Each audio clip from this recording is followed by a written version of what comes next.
बहुत शुक्रिया। आगे बढ़ेंगे और अब बात करेंगे उत्तर प्रदेश की। जी हां, उत्तर प्रदेश के गोरखपुर में वजीर आला योगी आदित्यनाथ ने एक तकरीब में खिताब किया, जहां पर उन्होंने महाराणा प्रताप एजुकेशन के प्रोग्राम का इफ्तिताह किया। और खिताब में वजीर आला योगी आदित्यनाथ ने कहा कि कोरोना वबा के दौरान जब पूरी दुनिया बहरान का शिकार थी, तब यूपी हुकूमत ने इस मुल्क की आवाम के तहफ्फुज को अवलीन तरजीह दी। उन्होंने बताया कि कोविड के अयाम में बीजेपी हुकूमत ने नौजवान नस्ल के लिए नई कौमी तालीमी पॉलिसी को मुतारिफ करवाया, जिसको आइंदा साल से लागू किया जाएगा। प्रोग्राम में मरकजी वजीर अनुराग सिंह ठाकुर व दीगर मौजूद थे। वर्तमान में पूरी दुनिया विगत 20 माह से एक महामारी का सामना कर रही है, एक कोरोना महामारी।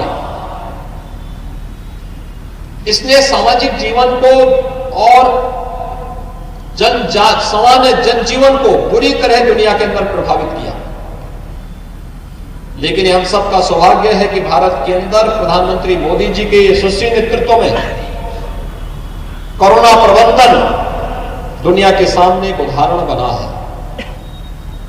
और कोरोना कालखंड में जब दुनिया अपने को बचा रही थी, तब भारत के अंदर न केवल भारत को बचाने, भारत के एक एक नागरिक की चिंता करने का दायित्व प्रधानमंत्री मोदी जी के नेतृत्व में कुशलतापूर्वक उन कार्यों का निर्वहन किया गया, बल्कि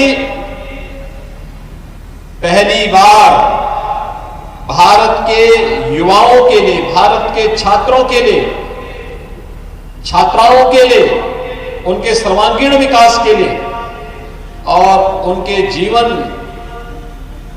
की इस महत्वपूर्ण यात्रा के मार्ग में कहीं कोई बाधा ना आने पाए, भारत सरकार ने एक नई राष्ट्रीय शिक्षा नीति को भी लागू किया है। जो राष्ट्रीय शिक्षा नीति अगले वर्ष से लागू होने जा रही है।